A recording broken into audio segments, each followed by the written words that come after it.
Can I be angry for a moment?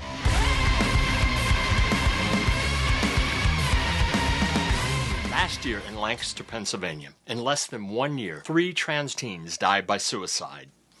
They were Braden Snyder, who was just 15 years old, Taya Cassidy, who was 18, and River Olmsted, who was 17 years old. This is a profound tragedy, and I can only begin to imagine the depth of pain and loss that was brought to these families and to this community. But what really pisses me off is an even greater tragedy is occurring in that these 3 teen suicides have been largely ignored. Now, if a gunman had done this and killed 3 teens, it would be considered a mass shooting, and it would make national news. There'd be prayer vigils, lighted candles, piles of flowers and notes, and a massive manhunt would be underway to find the killer.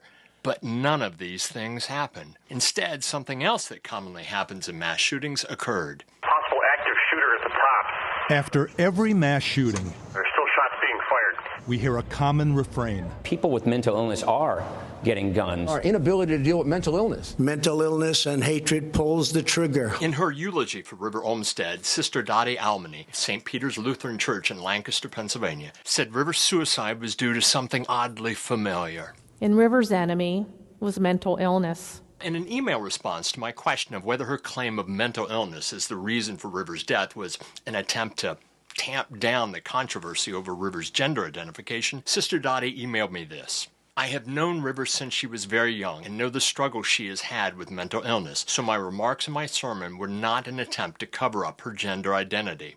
Sister Dottie, I'm so sorry, but I don't think I believe you. Even though River's identification appears to have been a hard-fought, courageous, and important part of River's life, you didn't mention it once during your eulogy. And Sister Dottie, that email you sent to me identified River by her feminine pronouns 4 times, but you didn't once use a feminine pronoun during the entire funeral. Why not?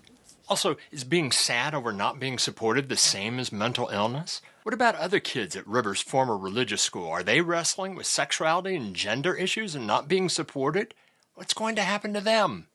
While our questions will be left unanswered, we can be assured that River is now at peace in God's heavenly kingdom. Listen to something that River wrote that was published, sadly, on the day River died. A peer once cited a love of God and America as reasons why they could not in good conscience call me by anything but my legal first name. River went on to say that a teacher at their former religious school said they'd risk being fired by supporting somebody like River, and that the school discriminated against anyone who exhibits and stands up for that kind of kindness. Holy crap. This incredible quote indicates that the anti-trans rhetoric that continues to sweep the nation was weighing heavily on River and is at least in part responsible for their suicide, and it continues to be a threat. On day 1, I will revoke Joe Biden's cruel policies on so-called gender-affirming care.